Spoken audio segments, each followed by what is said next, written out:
Welcome everyone to the Nerd Journey Podcast, episode number 115. We're joining you every week to talk IT career progression and bring you the advice we wish we'd been given earlier in our careers. I'm your host, Nick Cordy, at NetworkNerd_ on Twitter, filling in for my normal co-host, John White, at VJourneyman. We are both pre-sales technical engineers with backgrounds in IT operations. We hope our career discussions will be vendor neutral, relevant across disciplines, and remain timeless. If you're enjoying our content, please drop us a positive review on Apple Podcasts or wherever you subscribe. And if you want to get in touch with us, tweet or DM at Nerd Journey. Ultimately, we're just two nerds on a journey to virtual enlightenment. So let's take a trip. I don't know about you, but I like to play Nerd Journey Bingo. So this will be the first interview I have done all by myself. As I mentioned before, John's on a little bit of a sabbatical because he needed to focus on house hunting. If you can tweet me and tell me the only episode in which I was not part of the interview, you might just find some stickers headed to your house on me. This week, our guest is Jeff Eberhard. He's a sales and solution engineering leader at Oracle. And what's really interesting about this conversation with Jeff is if you contrast him with Brad Christian, Jeff got technical at first, but he actually decided that a certain level of technical was okay, and he didn't really need to go past that. So he went into management at a young age and expressed a desire to lead a team kind of early. I'll let you hear that story for yourself, but I thought it was interesting how he had to learn how to manage people that were a little bit different than he was. And then listen really carefully when I ask him what makes a good manager and how he has career conversations with his team, because he actually talks to us about what the desire for career progression is across the distribution of the teams that he's managed. So which category do you find yourself in? Here we go with part one of our interview with Jeff Eberhard.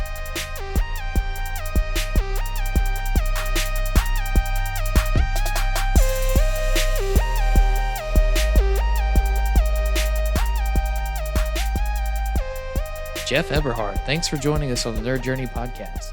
Nick, thank you very much for having me. Excited. Yeah, me too. It's going to be a great discussion. So can you start by telling us a little bit about who you are and what you do today? Sure. So my name's Jeff Eberhard. I live in Austin, Texas with my wife and my two wonderful children. Grew up in California originally, but moved to Texas for college. And like a lot of people, when you get to Austin, I never left. So, from a career perspective, I guess you could say I got into my career because I did not want to leave Austin. My first job was as a IT admin at a small ticket, we'll call it resale company. It was a little more advanced than the folks that go stand in line and buy a bunch of tickets to resell.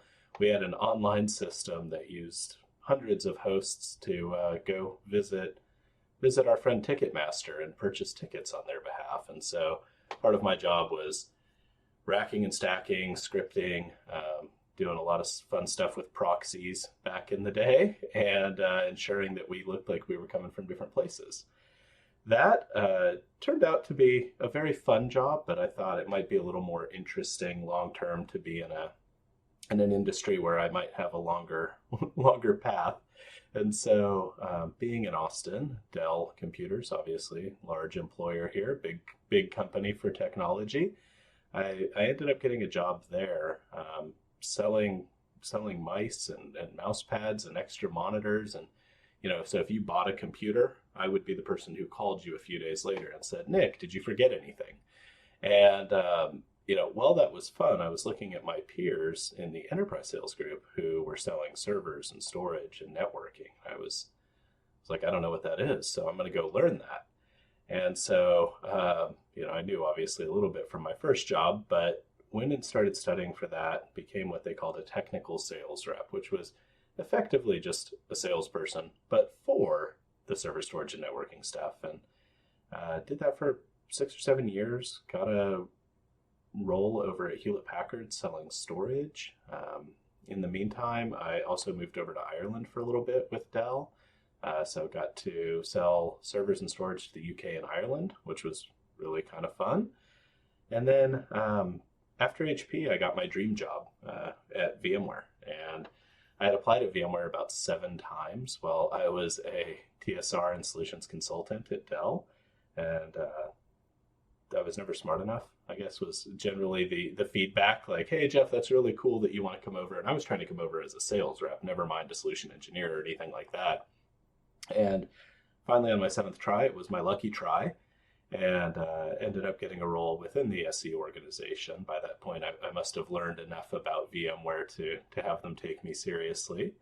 And when we say SE, we mean solution engineer. Solution engineer, yeah. So basically a person who talks to the folks in technology and explains what VMware technologies do, doing demos and whiteboards and architecture. And then, I did that for about a year before I got the opportunity to move into leadership at VMware. At that point, took over started a team to support the small and medium business organization within VMware.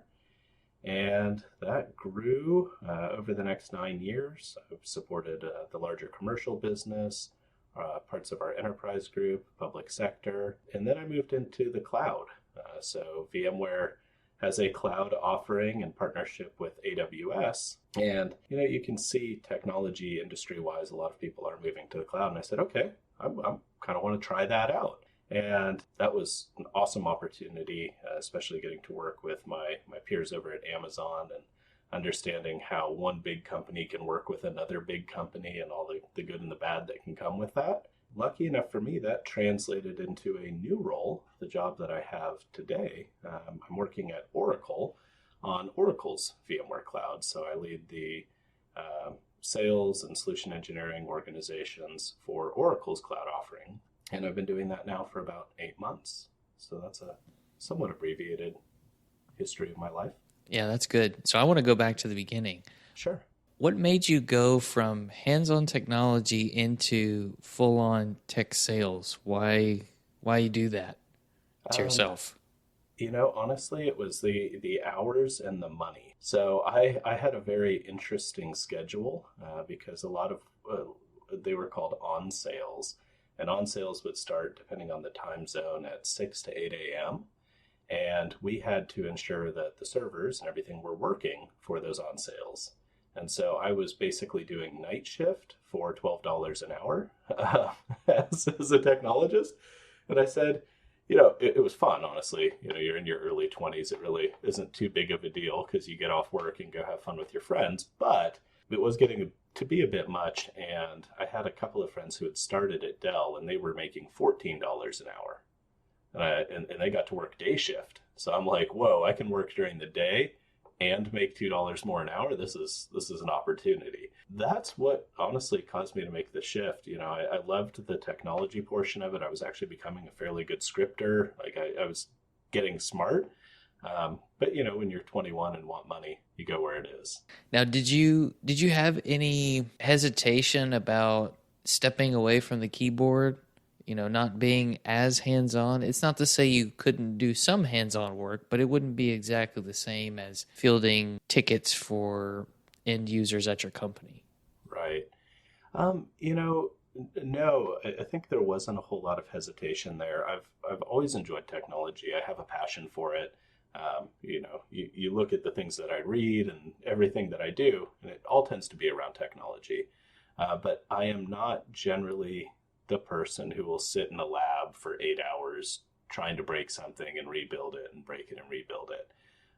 For me, it's more about understand what the technology does and what's cool about it, and then I'm more than happy to move on. That's funny enough, likely why moving into leadership ended up working out well for me, because especially from a solution engineering leadership perspective, I have to know enough that if I go into a meeting with someone that works for me, the customer doesn't go, oh no, there's the suit sitting in the corner. Like, we don't want to talk to him. He doesn't know what he's doing. But at the same time, I'm not going to have nearly as much fun as a lot of our peers do, going into a lab and rewriting everything and doing that. And so for me, it was honestly it was a good move because I got to go for what I was passionate about, which is talking about technology and understanding it at, a 200 level rather than having to go super deep. The going into management, had you done any mentoring of team members, or what made that interesting as opposed to what you were doing before that, just in the solution type sales roles? Yeah. How do you say this without sounding full of yourself? I was on a very strong team, right? And any of my old teammates who are with me they're all staff SEs and higher at this point across the industry. But I looked at them from a sales perspective because I had been in sales for the previous 10 years as opposed to solution engineering, right? So solution engineering was kind of a new thing for me. I was technically a solutions consultant, but at Dell, that really meant more of a really smart technical salesperson rather than a really technical person. And so when I came over to VMware and I got that role, the team that I was on was 100 times more intelligent and more technical than I ever was. But I was having a lot of success very early because I was taking on that more salesy portion of the role, and when a call started, I was understanding what was going on with the customer, went through the technology, and then I closed the deal at the end rather than, relying on my salesperson to do it because frankly, that was my nature because I had been doing that for years. And so I saw, as we looked at the rankings, there's always rankings whenever you're in a company, I shot to the top pretty quickly, even though the people around me were definitely more technical. On any question, they would beat me. But I was having a little bit more success. And so when this new team was being started, I actually went to my boss and I said, hey, I'd like to have an opportunity to lead this team so that I can, kind of help these people achieve a little bit more with the knowledge that they have. And he said, well, no. You're 9 months in. These people have been here at VMware for 5 to 10 years at this point. They're not going to take you seriously. And I said, okay, that's a fair comment. And I went home and I called my peers on the team and I said, hey, how would you feel if I was your boss, in a month? And the resounding answer was, yeah, that'd be cool. I like that. That's a good idea. You could teach me this. I see that you're having success here. And so for me, it was like, well, if I can take some of what I'm doing, help improve them, and now have the opportunity to learn, not just from peers, but have people teaching me because they don't want me to just be that suit in the corner who doesn't know anything. They need me to look good.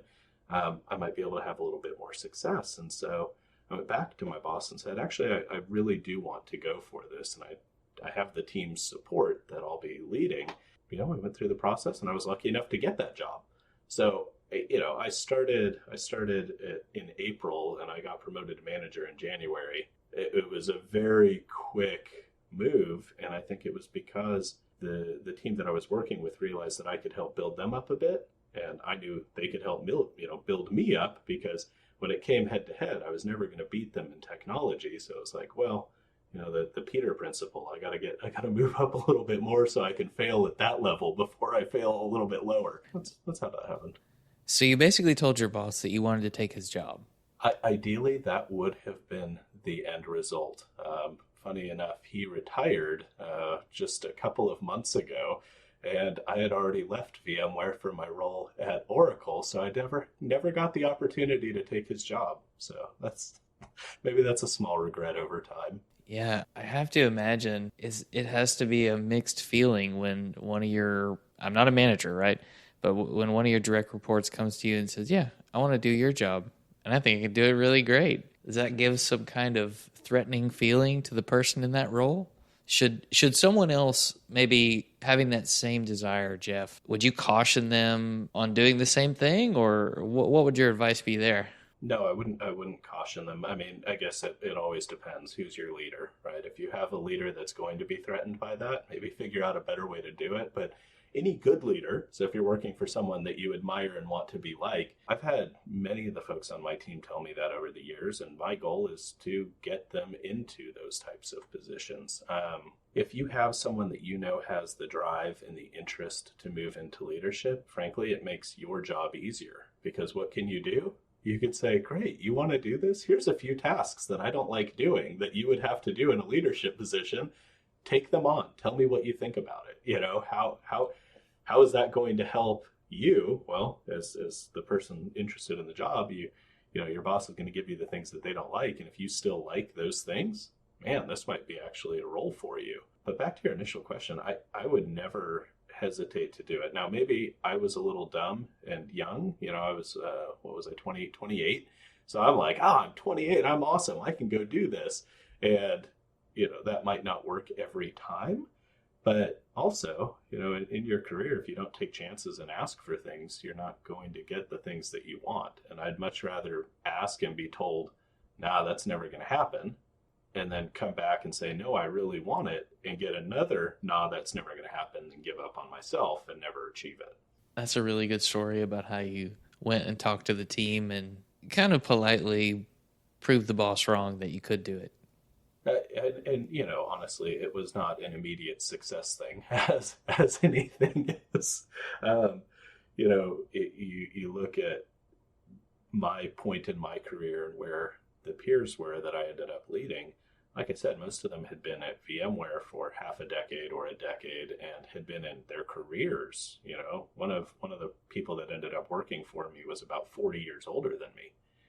And, I'm the boss, so you have to do what I say, which can work if you're working with people that are younger or more experienced than you. It does not work quite as well when it's someone that's your dad's age, and that actually longer term also, I think, helped me career-wise, because I was young enough to know I can't just go, hey, I'm the boss, go do this, to some of these people that had literally a lifetime more of experience than I had.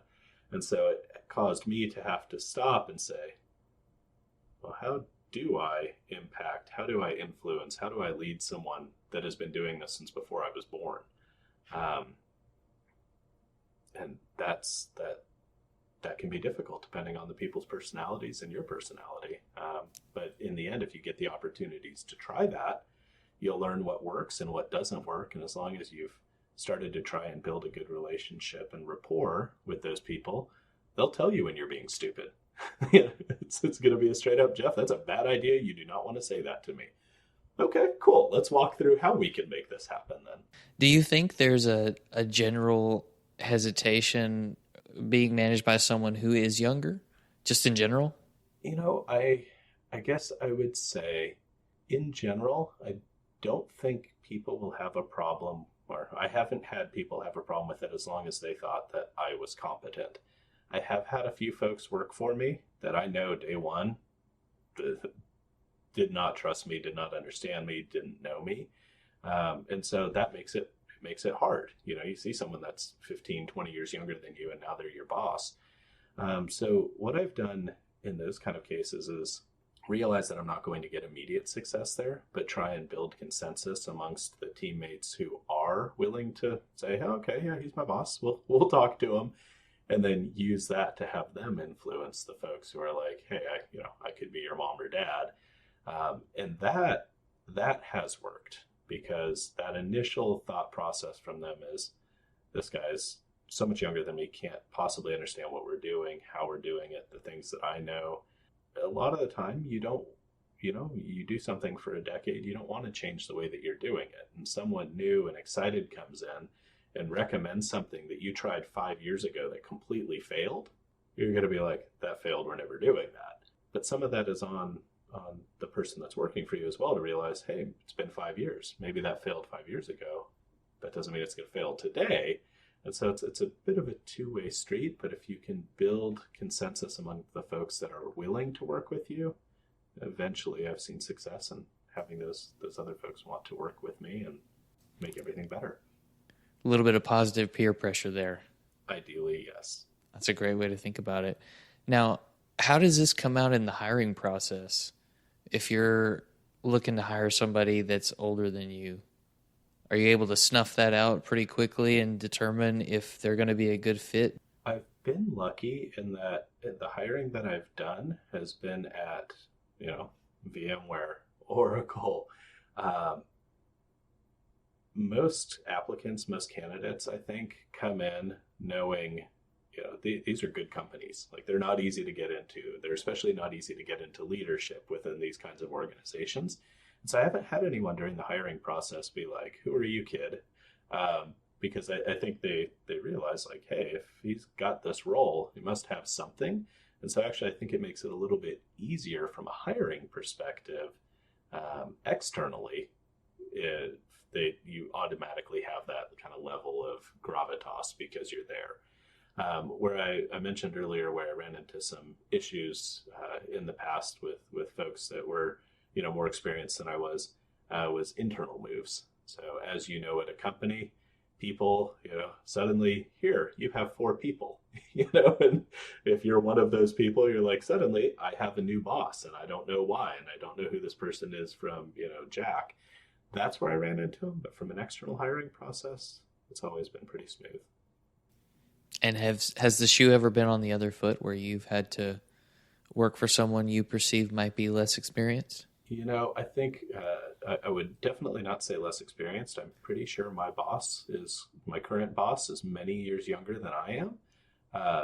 But experience is not just a function of time, obviously. And it's funny now I'm here with my gray hair and I'm becoming the old man, that I used to look at and be like, whoa, one day I'll have gray hair and be like that. Again, my current boss is, I actually have no idea what his age is, but he has moved up very quickly in the business, and he has a business acumen, a business sense. He does his own podcasts on a weekly basis. He does a lot of stuff. So he's like technology oriented, a great presenter. He's got technology background. He can program. He can do this, that, and the other. So he seems to have accomplished a lot more in his time than I did in mine. And that's paying off for him. And I think that's honestly, for someone in my position, a good thing to look at. Like, whoa, look what he's accomplished. How do I emulate some of that and understand what he's done in that time? So flipping it around, maybe I am becoming the people that I looked at. I'm like, whoa, okay, here's why I should do this, because look what's going on with him. We should definitely try to learn something from the people that are our leaders. There's something that they're going to be able to pass on to us, some skill that they can help us build up that we don't have, something that they can help us learn about ourselves. So I think what all this really says is you need to have an open mind, and don't see it as age, don't see it as, difference in gender or difference in whatever. Absolutely. So here's my next question, Jeff. In your mind, what do you think makes a good manager? So I'll tell you what I've liked about managers that I've had over time. And one is a person who is interested in a personal connection. Obviously, the business is, the business. You have to focus on that. But as we all know, actually pre-COVID, I would spend more hours every day with my coworkers than I did with my own family. And from a boss perspective, your boss can have more of an impact on your life than probably anyone other than your significant other, right? And For so sure. if you are going to be working closely with that person and relying on them for your livelihood, honestly, your work happiness, a lot of that depends on your boss and what gets pushed down and around at you. It's important to have that personal relationship. So a good boss will spend the time to get to know who you are, who your family is, what your likes are, what your dislikes are, not just from a work perspective, but from a personal perspective. The holidays come up. I think good bosses should send presents to their people. Why? Because it shows that they at least care. It's little things. Remembering birthdays, I think, is super important if you're willing to share that with your boss. So number one, good boss is a good personal relationship.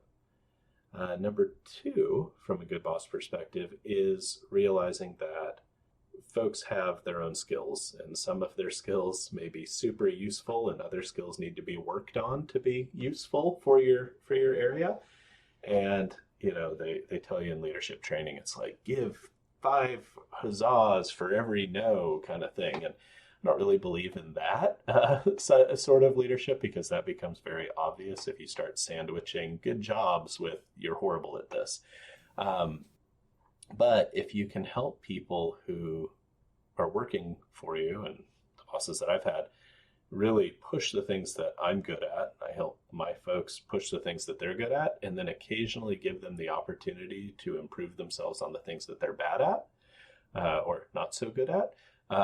what you'll do is you'll have everyone around them thinking they're rock stars, because what they're seeing is the really good stuff that your people can do. And if you can help minimize the things they're not so good at while still, improving them at that long term from a career perspective, I think that's helpful. And number three, from a boss perspective, and what makes and I think that was the question, right? I get lost. What makes a good manager? Yep. What makes a good manager? Doing great. Is them having a grasp on the business. I have worked for some people that are really good on the people portion, are really good on helping build you up, but are so badly, tied into the business overall that none of that matters. Because in the end, from a senior leadership perspective, they're not necessarily looking at what the frontline employees are doing. They think of all of the frontline employees as members of X person's team. And so if X person, whoever that boss is, isn't thought of as competent, knowledgeable, strong on the business, they're going to think the whole team isn't. And so if you're the boss, you need to make sure, so that your team looks good, that you know what's going on. So when you're on this phone, in our kind of role, if you're on a forecast call, or you're on a tech support call where, someone's having a Sev1 outage, you can't just be like, well, I don't know, I'm not there, let me look up in my notes. As a good boss, you're going to have a lot of that knowledge in your head and be able to push that out so that the people above and around know, oh, they're good at their business, and they're probably good at it because their team's really good at the business. And now everyone's good. That final thing would be a solid grasp on the business, so that you can make not only yourself as a leader look good, but your whole team look good, because you have that eye on the biz. Right.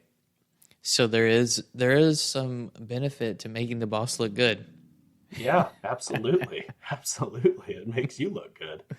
For sure. Yeah. How can we help the boss achieve their goals and achieve ours at the same time? Right.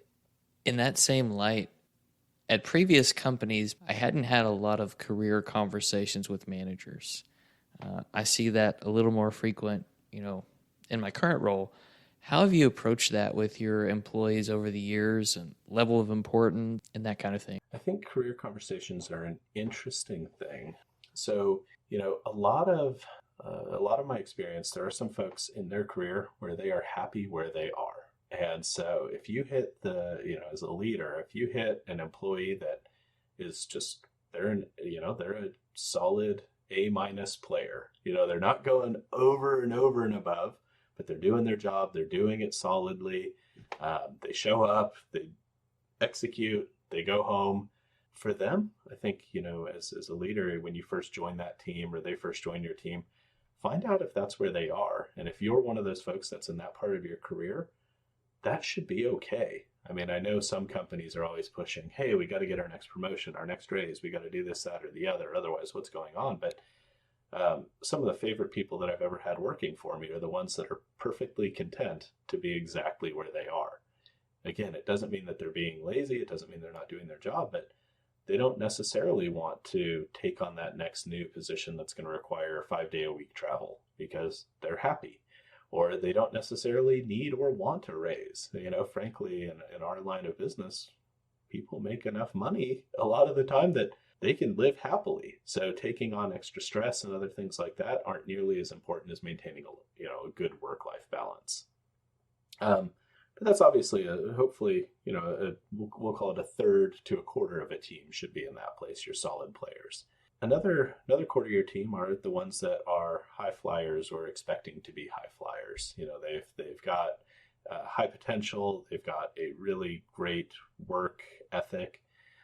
With them, what my goal and is always trying to do is put them in positions where they can show off the goodness that they bring to the organization. So, one of the folks on my last team out in San Francisco, like he's just good. He's a solid engineer, great background, wonderful with customers, has a big interest in learning new technologies. So for him, the career conversations are more of, hey, what do you want to go learn next? How do we make you as successful in that as possible, so that everyone can know you're an expert there, and then you can pick the new next thing that you want to do. with him, I tried to influence, hey, let's get you into leadership. Like your energy level, what you're doing is going to be awesome, and you can make a bunch of other people like you. But he had no interest in that because, unlike me, he wanted to remain technical, So it wasn't, how do I help other people? He's like, no, I just want to be better and better and better. So like I said, for folks like him, you just help give them the opportunity to shine. Then, let's say another quarter of your team is going to be struggling a little bit. And, everyone, it's funny because especially the teams that I've been a part of, I've always been lucky. Like I would say the folks that are struggling are still amazing. But when you compare them to the rest of the group, you're like, okay, well, right now you're struggling. So for them, the conversation is, are you comfortable being what is seen as a B or C player on an all A team? And some folks are. And that's a little bit different than that first group I was talking about, where they're comfortable and they want to be. They're still A players. Some folks are like, yeah, I'm kind of fine with that. And for them, I think the career conversation has traditionally been, well, do you want to start trying to become an A-ish player, or do you want to go find something where you have a little bit more passion? Because in the end, like I said, you're here, most of your life. You're going to be working with us most of your life. And I can spend time with you and help you try and become better at your job. And I will absolutely do that if you want to do that here. But if you're just not feeling it, let's get you something that you can be passionate about, because, many of us in our career have 20 or 30 more years to work. Don't sit somewhere for 20 or 30 years where you're not really into it. And so the rest of the team kind of looks at you and says, that person's fine. So my advice to them would be, let's work with your boss, figure out something that you are passionate about. And maybe it's still in that company. Maybe it's even on that team. You just need a little bit of shifting in what your role definition is to help get you excited about it. And then the final one are the new people, like I was, and when I first tried to become a manager at VMware and that, where, and I ran into this a lot. Maybe we can talk about the academy program that I was a part of for a while. Come straight in, no real background, and you're super excited, and you're like, I want to have a career conversation because I want to get promoted next month. And I'm like, look at the people around you. When you get remotely near how good they are, we can talk about that.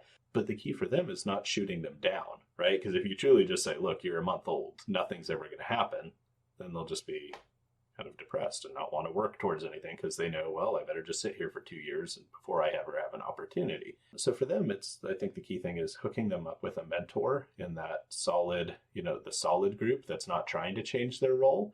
Because you asked earlier, as a boss, if someone wants to come in and take your job, are you going to be threatened? If you have the solid, I'm happy in my career people mentoring the people who are super excited, they're not threatened because they're happy in their career. They're not trying to move up. They don't care if this person becomes above them at some point. So they're generally really willing to mentor and help and bring those people up and share knowledge and make them better. So I tend to point them at my solid players.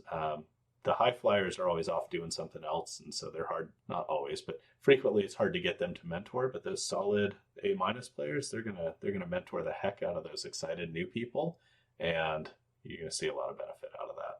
I want to dig into that situation where you mentioned you had a team member who wanted to be more technical, didn't want to go into management. If I'm in an organization where the only real path forward is probably management and they're forcing me to do that, what's your advice there? I would not do it personally. I mean, people management, I love it. So for me, it's a exciter. It's one of those things that pumps me up. If that's not something that you enjoy and that really is the only way up in that company, I would say either can they create that level 6 position for you? If you're a level 5, and maybe that's something that they can do. If not, I would go to an organization that wants a principal technologist or something like that, where you're a truly technical, high-end, you can get the raises, you can get the gravitas, because, I've seen those super technical leaders get forced into people leadership. And what they tend to do is just keep being technical, which is great. But the folks on their team don't get a whole lot. There aren't one-on-ones. There aren't career conversations. You run into the issue of you go to a meeting with your boss and the boss does all the talking. If you're an engineer and you walk in and your boss takes over the whole meeting, like, why are you even there? That's not what most people want. So I would say, for yourself, if you're one of those folks that's wanting to move up, push internally. We saw at VMware, for example, they actually created a couple more levels of solution engineer so that you could continue up the path and get those promotions and get those titles without actually ever having to go into management. So like at VMware, you can effectively become senior director level as an individual contributor, so you have all that going for you without ever actually having to take on a team. You'll instead take on a project or a product and move forward that way. Right. I think a lot of people that listen maybe don't realize that there is that individual career path out there that they can find. It just may not be at the organization where they are today. Right. Especially if you're super small shop, small team, maybe you're one of 4 people, the growth just isn't going to be there, or it's going to be too slow for your growth. Maybe it's time to keep moving on down the road. Time for a change. Absolutely. And it's, it can be hard, especially if like you mentioned, in a smaller organization, if you've been there for 10, 15 years and you're like, gosh, I've worked here my whole life. Like, what's going to happen if I move? The frank thing is, if you move, you're probably going to get re-energized and you're going to do even more than if you just kept staying there. Now, that might be a millennial thing of me to say because of that, but I will say most of my jobs I've stayed at for 8+ years, considering I guess I've had 4 jobs total in my life, and 2 of them one was 9 years, one was 8 years, so and this newest one. So, I'm not great at hey, you should move on, but I've been lucky enough to work in organizations where I had the opportunity to move up. But if you're in a really small one, see if you can get re-energized somewhere else. That's a good point. Did you feel that same energy moving into a different role within the same organization? I did. Every time I took a new job, both within Dell and then within VMware, there's something good and something bad about having no idea what you're doing for the first 6 months. It's like, even if you're at the same company, you're still like, there's all new people. When I moved into the VMware cloud on AWS thing, like, I knew everyone at VMware, I thought. And then suddenly I didn't know anyone. And I was working with another company and all the people at that company. And it's, if your heart can handle it and the stress, you're okay with the stress, that 6 months is like super stressful. And then when you get back into that groove, it's kind of a new high, and you're happy for a while because now you know what you're doing. You've expanded yourself, you've expanded what you know, and you're not in that rut. If you ever get to the point in your career where you're like, well, I could probably take a nap for half the day and no one would notice I'm there, probably time to change jobs or be one of those players that goes, hey, this is solid. I get to take a nap 4 hours a day and still make a good amount of money. I'm okay with that. But that's going to depend on your personality, right? Of course. Maybe just a 20-minute nap here and there, right? A little shot of coffee after you wake up or even right before you go to sleep. Exactly. One thing I want to know, Jeff, as a manager, you're helping all these people, building them up, building their skills up, trying to build their careers up. Does it make it easier or harder to focus on your own career when you're doing that? I think it probably makes it easier because when you're looking at it's always easier to criticize someone else than criticize yourself, right? So if I take one of the high flyers and I'm like having to nitpick to find something wrong that they're doing, it causes me to be a bit introspective, like, whoa, did I do that? Oh, wow.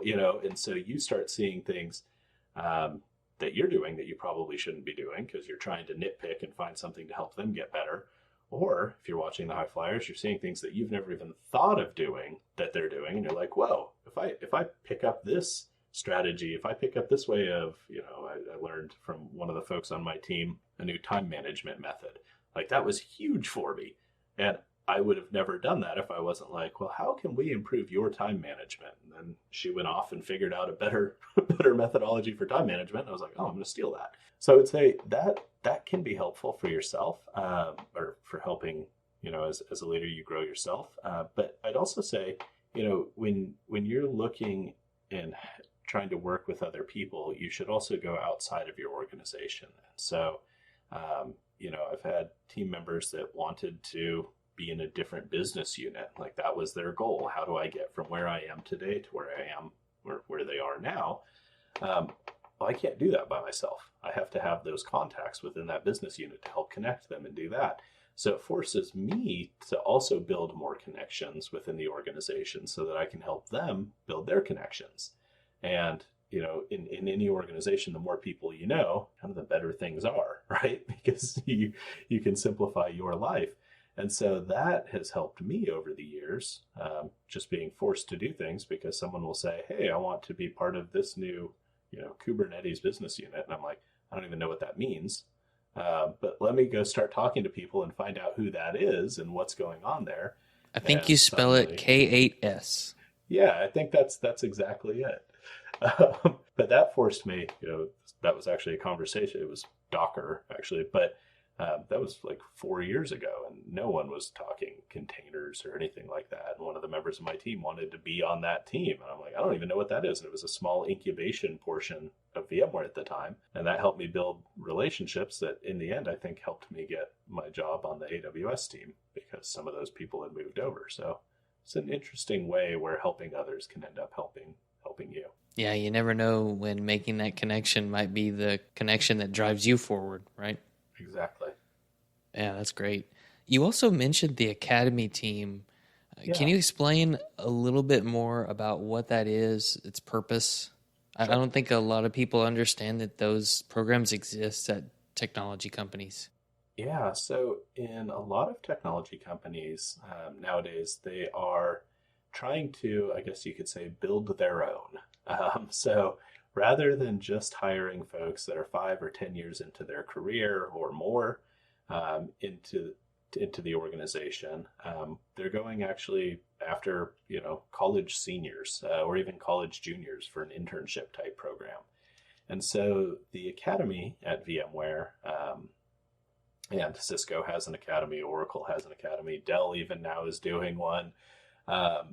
They basically go pick very lucky, I say lucky because I'm jealous. I joined Dell almost right out of college and made $14 an hour, and I won't even say what they make out of college nowadays, but they pick these lucky, very intelligent, recent college graduates to bring in and, depending on the program, spend anywhere from 6 to 18 months training them on technology, the solutions, how to sell, how to be technical, how to demo, right? All of the different things that you might do in a sales, technology, even professional services type of role. And at VMware, I was responsible for the Solution Engineering Academy. So it was the pre-sales technical folks that we would bring on. And that was very fun because these folks, they got picked straight out of college and they know that they're special, like legitimately, because we're not the only ones trying to recruit them, and everyone, Microsoft, Amazon, et cetera, is coming to them, and they're at these career fairs and we're all like, we're going to do this for you and we're going to help you grow.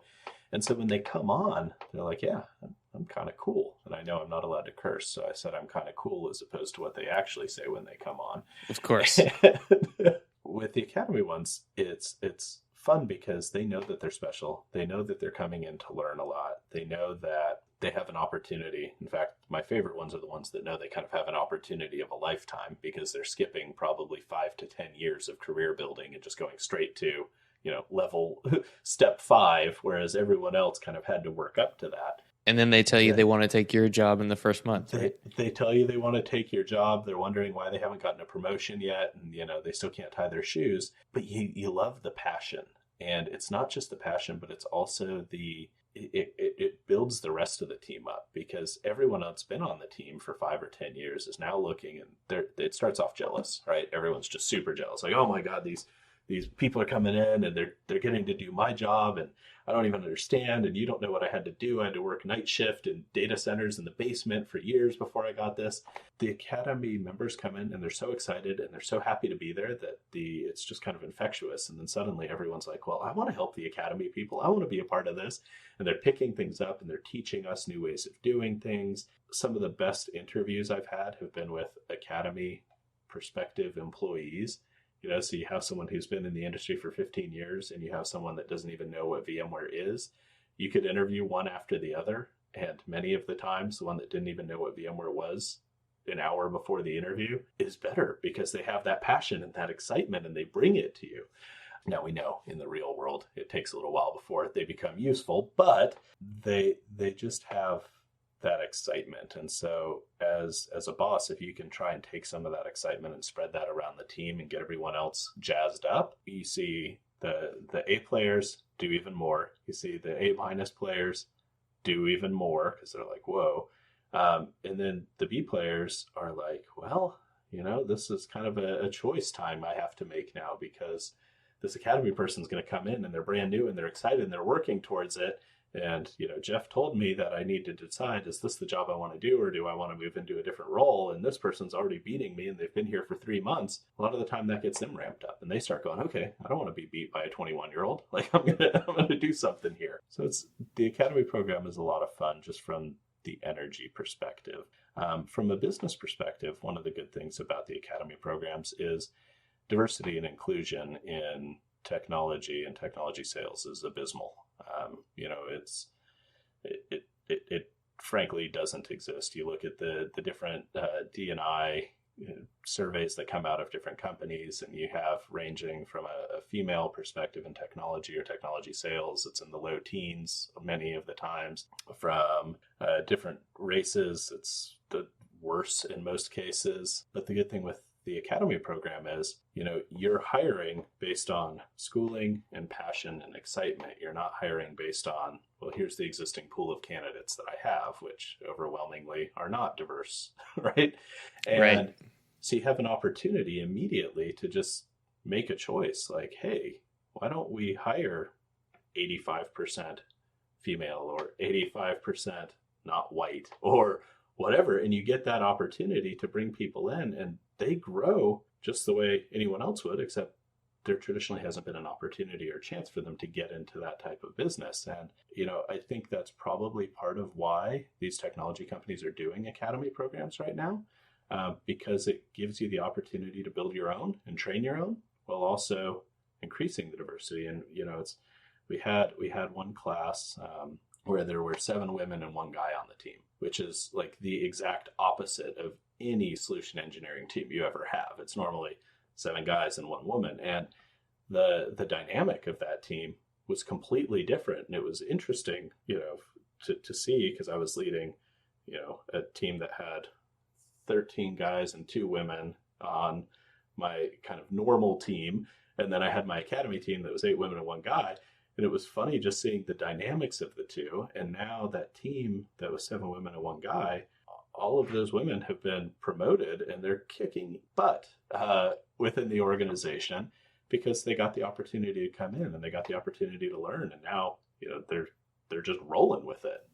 So it's been really neat. That's fantastic. Now, what is it that they're most excited about in the interview process? Why do those folks that come through the academy program, why do they want to be at a tech company? What drives them in the interview? Like, here's what I want to get out of this experience, Mr. Potential Boss Man. Mr. Potential Boss Man. So it's funny, a lot of them are industrial engineering, or at least a lot of the folks that I've hired have been industrial engineering, which I didn't even know what that was until I started interviewing them. But apparently it has a lot to do with process improvement. And when looking at a pre-sales organization, what we do as solution engineers is help our customers improve their processes. Right? I mean, that's really what we're trying to do. And so many of the people that I've hired are IE majors. And when they come in, they're like, hey, we know that technology is not easy for companies. We know that there's a lot of change in the world right now. We spent the past 4 years studying how to deal with change, improve it, and make things go smoothly. I think being a solution engineer is a perfect role. And I'm like, I would have never thought of that, but that actually makes sense. When we first started trying to interview, a lot of the people that we interviewed were computer science majors, because we were like, computer science, engineering, technology, this makes sense. But we ended up having a abysmal hiring rate there because people go into computer science because they like coding. And so for the types of roles that I hired for, you don't do code. I mean, there are a few select people that will do some coding, but for the most part, no one does. And so we were trying to hire these people because they had computer backgrounds and knew how to write their own operating systems and all this stuff. And it turned out that what we needed was not any of that. We wanted people and needed people who could present and talk and had interest in making customers' lives better. So it was a very different path in the end than where we started. And it was because they had passion for helping customers, and it just happens to be in the role that I'm in. That is something that I look for when I'm hiring.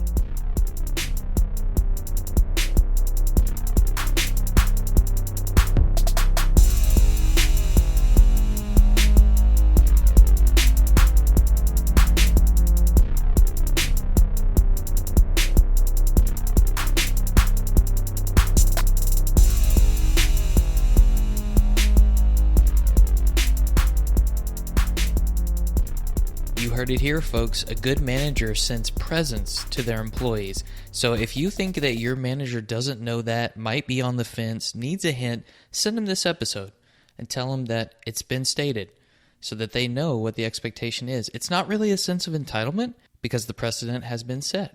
Did you think you are a high flyer, a solid A- player, a B/C player, or perhaps you are part of the new blood that's breathing energy into a team like Jeff described the folks from the Academy program, that fresh new perspective that comes with someone coming in from the outside who hasn't been a part of the team before. They bring a unique perspective that definitely needs to be appreciated, and hopefully we can help those people on board and be successful.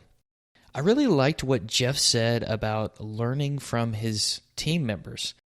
His desire was to teach them certain things, but also learn from them. Hopefully your manager is looking to learn something from you, just like you're hoping to learn something from them. And then if you are not really excited about what you do anymore, maybe it is time for some sort of change. It could be different roles and responsibilities on that same team, a move within the company, or maybe even to a different company. But if you'll notice, Jeff mentioned that every time he made a change, it actually brought a lot of energy.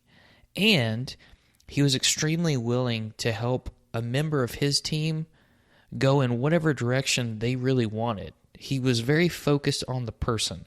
Hopefully, if you're a manager and you're listening to this, you will heed that advice and show the person you care. And I think the Academy program is very interesting. I've worked with people from that team, and they are great folks. Just like Jeff said, very full of energy. They have good ideas, and I just love talking to them and hanging out with them. So I hope you enjoyed. Of course, we're going to have a part 2 next week. This is Nerd Journey. Everything comes in 2 or more parts, it seems. Just a reminder, we want people to subscribe and give us a positive review on Apple Podcasts or wherever you're listening. We want to know if we're being helpful and are always looking for interesting questions to ponder. We're collectively on Twitter at Nerd Journey. Farewell, listeners. Tune in next time as the journey continues. I'm Nick Cordy at NetworkNerd_ for my buddy John White at VJourneyman, signing off.